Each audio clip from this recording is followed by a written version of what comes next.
മൂവീനെ പറ്റി പറയുമ്പോൾ നല്ലൊരു കിട്ടിലൊരു ആക്ഷൻ പടമാണെന്ന് പറയാം.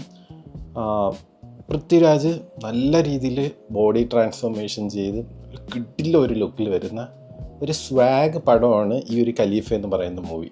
ഈ മൂവിക്ക് പറ്റിയ പ്രശ്നം എന്താണെന്ന് വെച്ചാൽ ഇതിൻ്റെ സ്റ്റോറി സ്റ്റൈലിങ് നമ്മൾ കുറച്ച് പഴയ സ്റ്റൈലിങ് എന്തുവാ പോക്കിരി രാജയിലൊക്കെ കണ്ടുവന്ന ആ ഒരു സ്റ്റൈലിംഗ് ആണ് ഈ ഒരു മൂവിയിൽ വന്നിരിക്കുന്നത്. സോ അത് മേ ബി നെഗറ്റീവായിട്ട് റിഫ്ലക്റ്റ് ചെയ്യുക ഈ പടത്തിന്. കാരണം പുതിയ പടത്തിൻ്റെ ഒരു കൺസെപ്റ്റ് പോലെയൊന്നും അല്ല. പുതിയ പടം എന്താണ്, കല്ലിയങ്കാട്ട് നീലി ജീൻസ് ഇട്ട് വന്നു കഴിഞ്ഞാൽ അത് പുതിയൊരു ട്രെൻഡാവും, അങ്ങനത്തെ ഒരു സംഭവമൊന്നുമല്ല.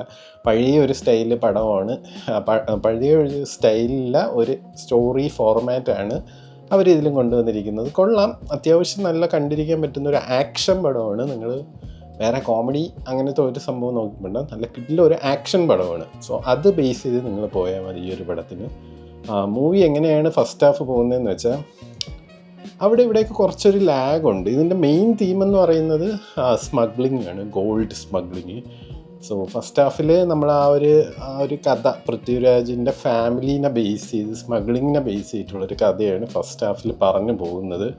സെക്കൻഡ് ഹാഫിൽ എത്തുമ്പോൾ ഈ ഒരു ക്യാരക്ടറിന് അവർ കുറച്ചങ്ങ് മുകളിലെത്തിക്കും, ഹൈ ലെവൽ സ്മഗ്ലറാക്കി എത്തിക്കും.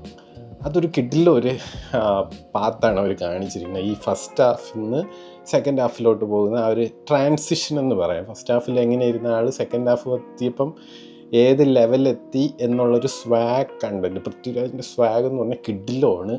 അപ്പം അങ്ങനത്തെ ഒരു മൂവിയാണിത്. ക്ലൈമാക്സ് വരുമ്പോൾ നല്ലൊരു ക്ലൈമാക്സ് ആണെന്ന് തന്നെ പറയാം. ബോറിംഗ് ആയിട്ടുള്ളൊരു ക്ലൈമാക്സ് അല്ല. ബട്ട് ആ ഒരു ക്ലൈമാക്സിലൊരു പ്രശ്നമുള്ളതെന്ന് വെച്ചാൽ നമ്മൾ ലൂസിഫർ മൂവിയുടെ ക്ലൈമാക്സ് കണ്ടിട്ടില്ലേ? ഇതിൽ ക്യാമിയോ ഉണ്ടെന്ന് നിങ്ങൾക്കറിയാം, മോഹൻലാൽ ഉണ്ടെന്ന് നിങ്ങൾക്കറിയാം. ലൂസിഫർ മൂവിയിൽ നമ്മൾ കണ്ട പോലത്തെ ഒരു സിമിലർ കൈൻഡ് ഓഫ് ക്ലൈമാക്സ് ആണ് ഇതിൽ കൊടുത്തിരിക്കുന്നത്. അത് ക്ലൈമാക്സ് എന്നും പറയാൻ പറ്റത്തില്ല, ഇറ്റ്സ് എ ടെയിൽ എൻഡ്.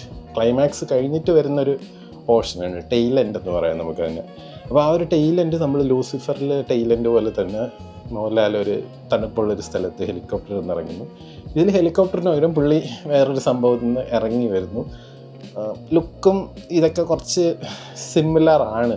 പിന്നെ ആ ഒരു നടന്നു വരുന്നത്, നിങ്ങളിതൊക്കെ മിക്കവാറും ഇൻസ്റ്റയിൽ പലരും ഇത് റീൽ ഇട്ടിട്ടുണ്ട്, നിങ്ങളൊക്കെ ഇത് കണ്ട് കാണും. ദൈവം ഇതിങ്ങനെ റീൽ ഇടല്ലേ, കാണാത്തവർ പോയി കാണുമ്പോൾ അവർക്കതൊരു ട്വിസ്റ്റ് എന്നോ സർപ്രൈസ് എന്നോ അല്ലെങ്കിൽ ഒരു വെറൈറ്റി ഫീൽ ചെയ്യും. ഇത് കണ്ടിട്ട് പോകണവർക്കൊന്നും ഫീൽ ചെയ്യത്തില്ല.